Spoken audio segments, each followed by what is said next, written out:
பார்க்கிறோம், தேவன் காரியங்களை வாய்க்க பண்ணுவார். ஆமென். இந்த பிப்ரவரி மாதம் எப்படியா இருக்கும்? தேவன் காரியங்களை வாய்க்க பண்ணுவார். ஆமென்.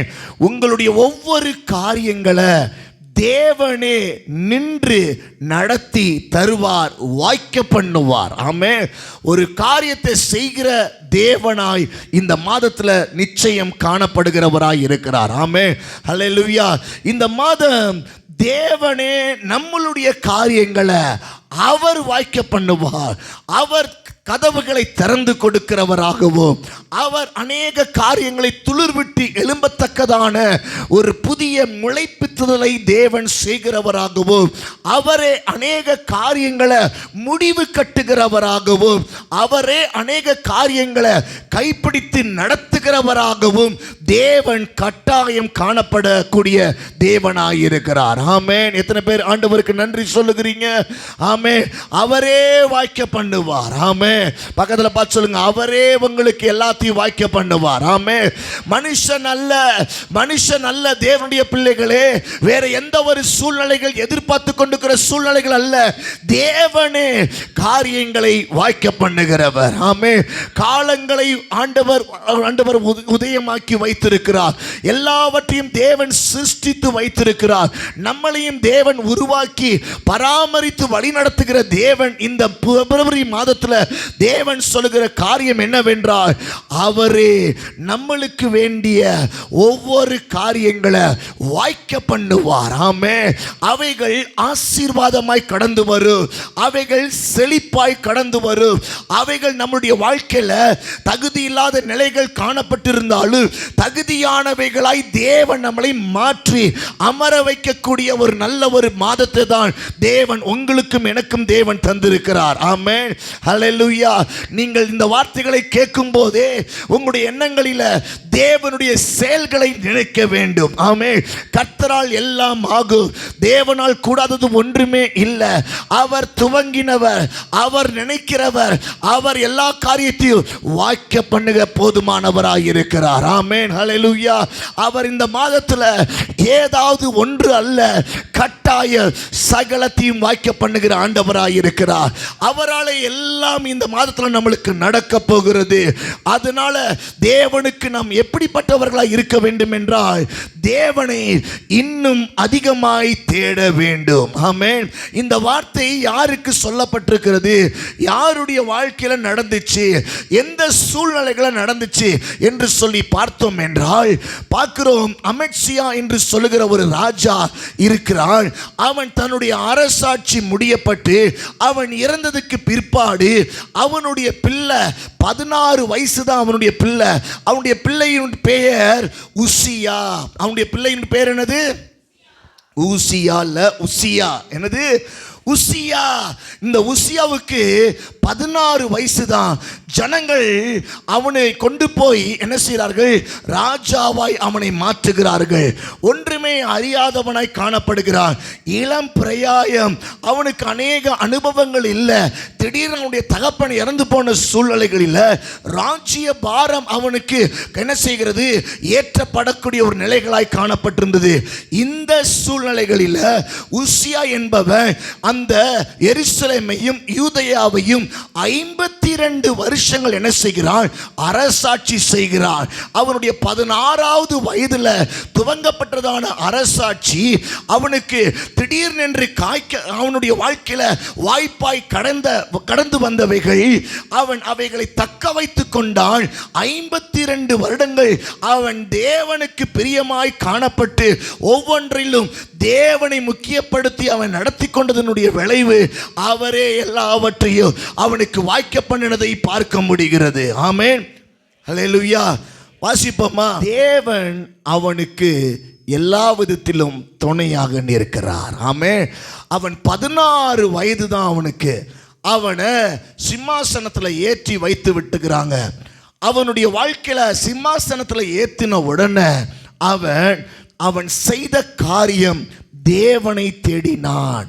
அதற்கு பிற்பாடு அவன் ஒவ்வொரு காரியங்களாக அவன் நடந்து கொண்டது சுருக்கமாய் சொல்லப்பட்டது. யாராவது வசனத்தை சொல்லப்படுக, அவன் புறப்பட்டு போய் அப்படின்னா அவன் என்ன செய்கிறான்? தன்னுடைய அரியணையில் உட்கார்ந்து ராஜாவா உட்கார்ந்து இருக்கல, அவன் புறப்பட்டு போகிறான், யுத்தங்களை செய்கிறான், அவன் தன்னுடைய தேசங்களை பலப்படுத்துகிறான். ஆமென், அல்லேலூயா. வேலை செய்கிறவனாய் இருக்கிறான். ஆமென், அவன் புறப்பட்டு போகிறவனாய் இருக்கிறான். இங்க பார்க்கிறோம், இந்த உசியா என்று சொல்லக்கூடிய இந்த ராஜா தன்னுடைய சிறு பிராயத்திலே அவன் தேவனை தேடுகிறவனாக இருக்கிறான், வேலைகளை செய்கிறவனாக இருக்கிறான், எல்லாவற்றிலும் தேவன் அவனுக்கு துணையாக நிற்கிறார். ஆமென். 7ஆம் வசனம் கடைசி பகுதி அதான் சொல்லப்படுகிறது. 7ஆம் வசனத்திலையும் 8வது வசனத்திலையும் கடைசியில் சொல்லப்படுகிறது, தேவன் அவனுக்கு துணையாக நிற்கிறார். 8வது வசனம் கடைசியில் பாருங்க, அவன் மிகவும் பலன் கொண்டார். கர்த்தர் துணையாக இருக்க வேண்டும், கர்த்தர் துணையாக இருக்க வேண்டும். தேவன் காரியங்களை வாய்க்க பண்ண வேண்டும் என்றால் நம்முடைய வாழ்க்கையில் இந்த மாதத்தில் தேவன் நம்மளுக்கு துணையாக இருக்க வேண்டும். கர்த்தருடைய நிழலுக்குள்ளாய் நம்முடைய வாழ்க்கை காணப்பட வேண்டும். நாம் செய்கிற வேலைகள், நாம் செய்கிற ஒவ்வொரு காரியங்கள், எடுக்கிற முடிவுகள் எல்லாம் தேவனுடைய நிழலுக்குள்ளாக, கர்த்தருடைய செட்டைகளுக்கு கீழாக காணப்படும் போது அதை தேவன் என்ன செய்வார்? நிச்சயமாய் தேவன் அந்த காரியங்களை வாய்க்க பண்ண போதுமானவராக இருக்கிறார். ஆமென். கர்த்தர் நல்லவர். உங்களுடைய காரியம் வாய்க்கப்பட வேண்டும் என்றால் தேவனை தேடுகிற காலங்கள் இருக்க வேண்டும், தேவனை தேடுகிற நேரம் இருக்க வேண்டும், தேவனை தேடுகிற என்ன இருக்கணும்? நாட்கள் இருக்க வேண்டும். ஆமென். உசியா தேவனை தேடுகிறவனாய் இருந்தான். உசியா ஒரு ராஜாவாய் இருந்தாலும் தேவனை தேடுகிறவனாய் இருந்தான். போர் செய்தான், அவன் வேளாண்மையில் ரொம்ப பிரியப்பட்டு அநேக காரியங்களை செய்தான், கட்டடங்களை கட்டினான், அவனுடைய ராஜ்யங்களை பலப்படுத்தினான். எல்லா காரியத்தை செய்கிறது இல்லையோ, தேவனை தேடினது நிமித்தமாய்த்தான் எல்லா பிஸியான ஸ்கெடியூல்ல தேவனை தேடுகிற காலங்களும் நேரங்களும் நாட்களும் இருந்தபடினால்தான் அவனுடைய வாழ்க்கையில கர்த்தர் துணையாக நின்றார், கர்த்தர் காரியங்களை வாய்க்க பண்ணினார். ஆமென். இந்த காலை நேரத்தில் தேவனுடைய வார்த்தைகளை கேட்டுக்கொண்டிருக்கிற அருமையான திருச்சபை மக்களே, உங்களுடைய வாழ்க்கையில தேவனை தேடுகிற காலங்களும் நாட்களும் நேரங்களும் இருக்க இருக்க இருக்க கர்த்தர் உங்களுடைய காரியங்களை அவர் வாய்க்க பண்ணுவார், அவர் எழும்ப செய்வார், அவர் நிச்சயமாய் அநேக விடுதலைகளை காண கர்த்தர் கிருபை செய்வார். அநேக பொக்கிஷ சாலைகள் உங்களுக்காய் திறந்து காணப்படும். தேவன் தம்முடைய நன்மைகளினால் நிரப்புவது நிச்சயமாய் காணப்படும். அநேக வேத வசனங்கள் உங்களுடைய வாழ்க்கை, உங்களுடைய குடும்பம் என்றதான அடிமர வேரிலிருந்து தேவன் துளிர்த்து சாட்சிகளாய் கர்த்தர் மாற்றுவது நிச்சயமாய் உங்களுடைய வாழ்க்கையில காணப்படும். ஆமென், அல்லேலூயா. பார்க்கிறோம், இவனுடைய வாழ்க்கையில கர்த்தரை தேடின நாட்களில், சொல்லுங்க, அங்க படிக்கிறீங்களா? 5வது வசனம் கடைசியில, கர்த்தரை தேடின நாட்களில் தேவன் அவன் காரியங்களை வாய்க்க செய்தார். ஆமென். அப்ப தேவனை தேடணும், இன்னும் தேடணும். பிப்ரவரி மாதத்தில் தேவனை அதிகமாய் தேடணும். தேவனுடைய தேட தேட கர்த்தர் காரியங்களை வாய்க்க செய்வார். யார் யாருடைய குடும்பங்களும் யார் யாரெல்லாம் தேவனுடைய சரகுக்குள்ளாக வரலையோ, தேவனுடைய நிழலுக்குள்ளாக காணப்படலையோ, இந்த மாதத்தில் வரும்படியாய் கர்த்தர் உங்களை எதிர்பார்க்கிறார், உங்க குடும்பத்தை எதிர்பார்க்கிறார், உங்களுடைய ஒவ்வொரு நிலைகளை கர்த்தர் எதிர்பார்க்கிறார். வேதத்தில் பார்க்கிறோம், ஆபிரகாம் தேவனுடைய சன்னிதானத்தில் போய் நின்றான். அவனுடைய வாழ்க்கையில கர்த்தர் வாய்க்க பண்ணினார், பிள்ளை இல்லாததை வாய்க்க பண்ணினார். அவனுடைய வாழ்க்கையில எத்தனையோ பெரிய அதிசயங்களை தேவன் செய்தார். அது மாத்திரமல்ல, அவனுடைய நிலைகள், அவனுடைய ஸ்தானங்கள் பூமி நிலை தாங்க முடியாத அளவுக்கு தேவன் அவருடைய எல்லா விதத்திலும் விருத்தியாக்கி வைத்திருந்தார். ஆமே. மோசேயுடைய வாழ்க்கையை பார்த்தீங்கன்னா, அவன் கர்த்தரை தேடினான். அவனுக்கு இருந்தது பல லட்சமான ஜனங்கள். அவன் ராஜஸ்தானத்தில், அவன் அரண்மனையில் வளர்க்கப்பட்டிருந்தாலும், அவன் அநேக காரியங்களை அறிந்திருந்தாலும், கர்த்தரை தேடுகிறத தன்னுடைய வாழ்க்கையில ஒரு நாள் ஒரு காலங்களிலும் அவன் விட்டு விடாதபடி காணப்பட்டிருந்தான். ஆமே. இஸ்ரவேல் ஜனங்களை நடத்தின போது கூட சீனாய் வனாந்தரத்தில் போய், அவன் மலையில போய், அவன் எப்பொழுதும் அவன் ஜெபிக்கிறவனாய் காணப்பட்டிருந்தான். அவனுடைய வாழ்க்கையில கர்த்தர் அநேக காரியங்களை கர்த்தர் வாய்க்க பண்ணினார். ஆமே. ஒரு மனுஷர்கள் கூட அவனுக்கு விரோதமாய் எழும்பி அவனை ஓவர்டேக் பண்ண விடல. ஆமென். அல்லேலூயா. முறுமுறுத்த ஜனங்கள், நீ மாத்திரம்தான் ஆண்டவர்கிட்ட பேச முடியுமா, நீ உன்கிட்ட தான் ஆண்டவர் பேசுவாரா, எங்க கிட்ட பேச மாட்டாரா என்று முறுமுறுத்த ஜனங்கள், கல் எறிய வேண்டும் என்று எழும்பின ஜனங்கள், அவனை கொலை செய்ய வேண்டும் என்று நினைத்த ஜனங்கள், எல்லா ஜனங்களுக்கு முன்பதாய் கர்த்தர் அவர்களை அற்றுப்போக வைத்தாரே ஒழிய இவனுடைய காரியங்களை கர்த்தர் வாய்க்க பண்ணினார். ஆமென். ஹல்லேலூயா. வேதத்தில் பார்க்கிறோம், தாவீதினுடைய வாழ்க்கையில் எல்லா சூழ்நிலைகளும் மாற்றப்பட்டதாக இருந்தது. அவன் தேவனை தேடுகிறவனாக இருந்தான். அவன் ஆடு மேய்க்கும்போது தேவனை தேடுகிறவனாக இருந்தான். அவன் அரண்மனையில் ஆண்டவரை தேடுகிறவனாக இருந்தான். ஒவ்வொரு நிலைகளில் கர்த்தரை தேடுகிற தாவீதா இருந்ததனுடைய சூழ்நிலைகள் தேவன் அவனுடைய காரியங்களை வாய்க்க பண்ணினார். இன்னைக்கு ஏன் நாம் செய்வதெல்லாம் வாய்க்காமல் போகிறது? நம்ம இன்னும் சரியா நேர்த்தியா தேடல. இந்த மாத்திர தேவனை நேர்த்தியாய் தேடுவோம், அவருடைய சிறகுக்குள்ளாக அடங்கி இருப்போம், சிறகு அவருடைய நிழலை தேடி காணப்படுவோம். கர்த்தர் நம்முடைய காரியங்களை கட்டாயம் வாய்க்க செய்ய போதுமானவராய் இருக்கிறார். ஆமென். ஹல்லேலூயா. இதுதானே நம்மளுக்கு தெரியும், தேடுறது தான் தெரியும். புதுசா ஏதாவது சொல்லுங்க பாஸ்டர். நான் கேட்கிறேன், தேடுறதுல நம்ம இன்னும் பாஸே ஆகவே இல்லை. எப்படி சொல்றீங்க பாஸ்டர்? ஆமா, வாரத்துக்கு ஒரு வாட்டர் தான் சர்ச்சுக்கே வருகிறீங்க. அவருடைய நிழல் இங்க இருக்கிறது, இருக்கா இல்லையா? இருக்கு. இந்த இடத்துல தேவ பிரசனம் இருக்கிறது. ஆமென். 2 பேர் தான் சொல்றாங்க, மற்றவங்களாம் அப்படியே கண்ணை உருட்டிக்கிட்டு இருக்கிறீங்க. இந்த இடத்துல என்ன இருக்கிறது? பிரசனம் இல்லாத, அவர் இல்லாத இடத்துல கர்த்தர் உங்களை வந்து உட்கார வைக்க மாட்டார். என்ன சொல்றீங்க? உங்களை என்னையும் தேவன் இந்த இடத்துல அவர் இருக்கிறபடினால தான் தேவன் வர வச்சிருக்கிறார். ஆமென். அதை நினைச்சுக்கொள்ளணும். கொஞ்சம் புத்தி எழும்பின உடனே நம்ம பாட்டுக்கு வேற எங்கேயாவது போறது சரி கிடையாது. தேவன் இங்க ஆண்டவர் உங்களை கொண்டு வந்திருக்கிறார். என்ன இங்க கொண்டு வந்திருக்கிறார்னா, நல்லா அறிஞ்சுக்கொள்ளணும், அவர் இங்க இருக்கிறார். அவர் அழைத்தவர் உண்மை உள்ளவராயிருக்கிறார். எத்தனை பேர் நம்புகிறீங்க? அல்லேலூயா. ஆகையால் தேவனுடைய ஜனமே, நம்ம இந்த நாட்களில் கர்த்தரை தேடுகிறவர்களாய் காணப்பட வேண்டும். உசியா, ஆபிரகாம், மோசே, தாவீது, இப்படி நிறைய பேரை சொல்லலாம். தேவனை தேடினார்கள். தேடினவர்களுக்கு கர்த்தர் காரியங்களை வாய்க்க பண்ணார். இந்த மாதம் 28 நாளும் உங்க பார்வையா பார்க்காம தேவனுடைய பார்வையா பாருங்க. கர்த்தர் உங்களுடைய வாழ்க்கையில 28 காரியங்களை உங்களுக்கு வாய்க்க பண்ணி இருப்பார். ஆமென். நீங்க சாட்சி சொல்லுவீங்க, இந்த மாதத்துல தேவன் இதை வாய்க்க பண்ணினார் என்று சொல்லி. ஆமென். இரண்டாவதாக, முதல் காரியம் அவன் தேடினான். இரண்டாவது காரியம், அவன் தகுதி இல்லாத நபர். 16 வயசுல ஒண்ணுமே தெரியல, திடீர்னு தகப்பன் செத்து போய்விட்டான். தகுதி இல்லை, நிலைகள் இல்லை, என்ன செய்ய போறோன்னு தெரியல. அவனுக்கு யுத்தம் பண்ணுவதற்கு எந்த அளவுக்கு ஞானம் இருக்குதோ இல்லையோ எதுவுமே தெரியாது. ஆனால் அவன் செய்தது, போய் சிம்மாசனத்தில் போய் உட்காருகிறதை தேர்ந்தெடுக்கல, அவன் தேவனை தேடுகிறவனாய் காணப்பட்டான். ஆமென். கர்த்தர் அவனுக்கு துணையாய் நின்றார். பார்க்கிறோம். இரண்டாவது காரியம், தகுதி இல்லாதவனுக்கு தேவனை தேடுகிறவன் தகுதி இல்லாதவனாய் இருக்கிற பட்சத்தில் தேவன் அவனுக்கு துணையாய் நிற்கிற ஆண்டவராய் இருக்கிறார். ஆமென். அல்லேலூயா. கர்த்தரிடத்துல நம்ம தகுதி இல்லாம வரணும். கர்த்தரிடத்துல கையை விரிச்சிட்டு வரணும். ஆண்டவரே என்னை பலப்படுத்துங்கன்னு சொல்லி தேவனிடத்துல தயவாய் தேடி வரணும்.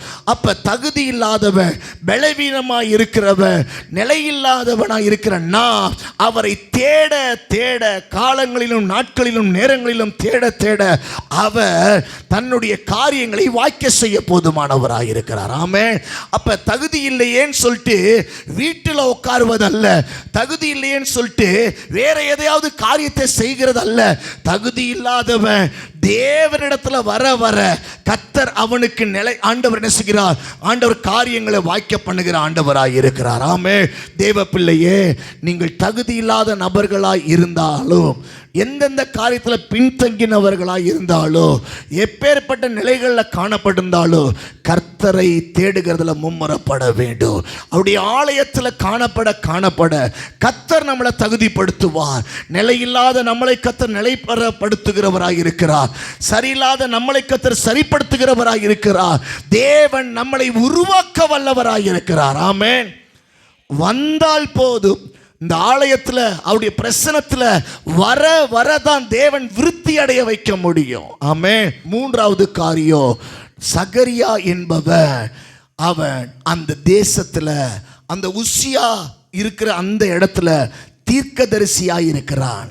அந்த தீர்க்கதரிசி இடத்துல இவன் நல்ல ஐக்கியம் வைத்திருக்கிறான். யாரு யாரு? உசியா. தேவனுடைய பிள்ளைகளே, நீங்க யாரோட ஐக்கியம் வச்சிருக்கிறீங்க? வேத வசனத்தை வாசிங்க. நீதிமொழிகள் 11:14 ஒருத்தவங்க சத்தமா வாசித்துருங்க. இன்னும் மற்றவங்க எல்லாரும் சங்கீதம் 1 எடுத்து கையில வச்சுக்கோங்க. ஆலோசனை இல்லாத இடத்தில் ஜனங்கள் விழுந்து போவார்கள். அநேக ஆலோசனைக்காரர்கள் உண்டானால் என்ன உண்டாகும்? என்னது? சுகம் உண்டாகும். பார்க்கிறோம். இன்னொரு பதத்தில் சொல்லப்பட்டிருக்கு ஆலோசனை, இன்னொரு பதத்தில் என்ன சொல்லப்பட்டிருக்குன்னா தீர்க்க தரிசனங்கள். ஆமென். ஒவ்வொரு பதங்களில் சொல்லப்பட்டிருக்கு. அப்ப போகட்டும். அப்ப ஆலோசனை, இது என்ன ஆலோசனை? மனுஷருடைய ஆலோசனை அல்ல, தேவ ஆலோசனை. அங்க சொல்லப்பட்டிருக்கு தேவ ஆலோசனை இல்லாத இடத்தில் ஜனங்கள் எப்படிப்பட்டு போவார்களாம்? விழுந்து போவார்கள். தேவ ஆலோசனை எப்பயுமே விழுந்து போகிறத தடுக்கிற ஆலோசனையா இருக்கும். பிசாசுனுடைய ஆலோசனை தான் விழுந்து போகிறதுக்கு ஏதுவான வஞ்சகமாயிருக்கும். தேவன் கொடுக்கிற ஆலோசனை விழுந்து போகாதபடிக்கு எச்சரிக்கவும், விழுந்து போனவர்களை மேலே எழுப்பி கொண்டு வருவதற்குரிய ஆலோசனை தான் தேவ ஆலோசனை. ஆமென். அப்ப அந்த எண்ணத்துல இந்த வசனத்தை படிச்சு பாருங்க. தேவ ஆலோசனை இல்லாத இடங்களில் ஜனங்கள் என்ன செய்வார்கள்? விழுந்து போவார்கள். அப்ப தேவ ஆலோசனை உடைய குடும்பம் நம்ம குடும்பமாய் மாறணும். தேவ ஆலோசனை நிறைந்த சபையாய் நம்முடைய சபை மாறணும். நம்முடைய ஜீவியம் தேவ ஆலோசனை நிறைஞ்சதாய் நம்முடைய ஜீவியம் மாற்றப்பட வேண்டும். ஆமென். உசியாவுடைய வாழ்க்கையில பார்க்கிறோம், சகரியா என்று சொல்லக்கூடிய உண்மை உள்ள தேவனுக்கு பயப்படுகிற ஒரு நல்ல ஒரு தீர்க்கதரிசி, ஒரு தேவனுடைய ஆவியை உடையவன், தேவ ஆலோசனை உடையவன் ஒருவன் காணப்பட்டிருந்தான். ஆமென். அல்லேலூயா. சில குடும்பத்தில் சிலர் கொடுக்கிற ஆலோசனையே குடும்பத்தை பாழாக்கிறது. அப்படி இருக்கக்கூடாது. ஆலோசனை இல்லாத இடத்தில் ஜனங்கள் விழுவார்கள். சில பேர் யார் பேசினாலும் நான் கேட்க மாட்டேன், தலகணம், வரட்டு கௌரவம், அப்படிப்பட்டவங்கள விழுந்து போவாங்க. யார் சொன்னாலும் கடவுள் சொல்ற ஆலோசனையை கேட்கக்கூடிய காதும் புத்தியும் நம்மளுக்கு இருக்க வேண்டும். ஆமென். அப்படிப்பட்ட ஒரு மாதத்தை தேவன் இன்னைக்கு நம்மளுக்கு சொல்லி கொடுக்கிறார். நீ விழுந்து போகாதபடிக்கு, நீ கீழே விழுந்து எதையாவது விழுந்து உனக்கு எதுவும் ஆயிராதபடிக்கு, உன் வாழ்க்கை சரிந்து விழாதபடிக்கு என் ஆலோசனையில் நட, என் ஆலோசனையை கேளு, என்னுடைய புத்திமதிகளை மதி. ஆமென். அல்லேலூயா. நம்மளுடைய குடும்பம் தேவ ஆலோசனையில், நம்மளுடைய சபை தேவ ஆலோசனையில் காணப்படுகிற குடும்பமாய் நம்முடைய ஜீவியம் காணப்படட்டும். ஆமென். ஒரு வேத வசனத்தை வாசிங்க. உபாகமம் 8:18. கொடுக்கிறவர்னா என்ன அர்த்தம்? ஒரு இடத்திலிருந்து எடுத்துக்கொண்டு வந்து கொடுக்கிறார், ஒரு இடத்திலிருந்து நகற்றி கொண்டு வரப்படுகிறது. இப்படி நினைங்க, பரலோகத்திலிருந்து நகற்றி உங்களுக்காய் கொண்டு வந்து கொடுக்கக்கூடிய செயல்களை செய்கிறவர் தான் நம் ஆண்டவர். இந்த பிப்ரவரி மாதம் ஒரு சரியான ஒரு நேரத்தை தேவன் நம்மளுக்கு ஏற்படுத்தி வைத்திருக்கிறார். அவர் காரியங்களை வாய்க்க செய்கிற ஒரு நேரம். ஆமென். ஒரு இடத்திலிருந்து இன்னொரு இடத்திற்கு நம்மளுக்காக வேலைகளை செய்து ஆண்டவர் அநேக காரியங்களை இந்த நாட்களில் கொடுக்கும்படியாய் அவர் இறங்கி வந்து வேலை செய்கிறவராக இருக்கிறார். எத்தனை பேர் சந்தோஷப்படுகிறீங்க? எத்தனை பேர் விசுவாசிக்கிறீங்க? எத்தனை பேர் தேவனுக்கு நன்றிகளை ஏறெடுக்கிறீங்க? ஆமென். இந்நாளிலே இந்நாளிலே உனக்கு உண்டாயிருக்கிறது போல ஐஸ்வர்யத்தையும் சம்பாதிக்கிறதற்கான பலனை உனக்கு கொடுக்கிறவர். ஐஸ்வர்யமும் சம்பாதிக்கக்கூடிய பலனும் தேவன் கொண்டு வந்து கொடுப்பார். ஹல்லேலூயா. அவரை பாரு, உன் தேவனாகிய கர்த்தரை நினை. ஞாயிற்றுக்கிழமை மாத்திரம் பைபிளை தூக்கிட்டு லேட்டாக வர்றது நினைக்கிறதுக்கு அடையாளம் கிடையாது. கொஞ்சமாவது இந்த வருஷம் கொஞ்சம் மாறுவோம். ஆமென். ஹல்லேலூயா. நம்ம எல்லாரும் மாறுவோம், கர்த்தரை தேடுவோம். கர்த்தருக்காக சில காரியத்தை செய்யுங்க. ஆண்டவருக்காக நீங்கள் இவ்வளவு ஒன்று செஞ்சா அதுக்கு இவ்வளவு காரியங்களை கொண்டு வந்து அசைச்சு கொண்டு வந்து பிடுங்கி கொண்டு வந்து உங்களுக்கு கையில் அவர் கொடுக்கிறவர். ஆமென். கர்த்தர் வாக்கிய பண்ணுகிற ஒரு காலத்துக்குள்ளாய் கொண்டு வந்திருக்கிறார். இந்த வார்த்தையை தீர்க்க தரிசனமாக எடுத்துக்கொள்ளுங்க. ஆண்டவர் 28 காரியங்களை கட்டாயம் அவர் செய்வார் என்பதில் மாற்றமில்லை. ஆமென். நீங்க ஆசைப்படுகிறது கிடையாது, நீங்க லிஸ்ட் போடுறது கிடையாது. ஆண்டவர் உங்களுக்கு இணங்குகிறவர் அல்ல. ஆண்டவரை தேடி இணங்குகிற பிள்ளைகளுக்கு கர்த்தர் துணையாயிருப்பார். நீ பலவீனமாயிருந்தாலும் கர்த்தர் உனக்கு துணையாயிருப்பார். ஆமென். வயசு கம்மியா இருந்தாலும் கர்த்தர் உனக்கு துணையாயிருப்பார். உசியா ராஜாவுக்கு தேவன் துணையாயிருந்தது போல கர்த்தர் உங்களுக்கும் நம்மளுக்கும் கர்த்தர் துணையாயிருப்பார். அவரை நினைப்பாயாக. கரங்களை உயர்த்தி வாய்களை திறந்து ஆண்டவர்கிட்ட, ஆண்டவரே உம்மை நினைக்கிறேன், எனக்காக வேலை செய்கிறவர், எனக்காக கொண்டு வந்து கொடுக்கிறவர், எனக்காக காரியங்களை அனுப்பி விடுகிறவர். வாய்களை திறந்து ஜெபிக்க ஆரம்பிக்கிறீங்களா? ஆவியானவரே, ஆவியானவரே, திறந்து ஜெபிங்க. இயேசுவே, இயேசுவே, அன்புள்ள ஆண்டவரே, மேகமாய் கடந்து வந்தவரே, இந்த இடத்துல உங்க பிரசனம் இருக்கிறது, உங்க ஆலோசனைகளை தந்திருக்கிறவரே, இன்றைக்கு எங்க எல்லாருடைய தலைகள் மேல கைகளை வைத்து நீர் அபிஷேகித்து எங்களை ஆசீர்வதித்து அனுப்புகிறீங்க. உங்க ஆசீர்வாதத்தோடு உங்க மகிமையின் மேகத்தினுடைய பிரசனத்தை உணர்ந்த வண்ணமாய் நாங்கள் கடந்து போகிறோம்.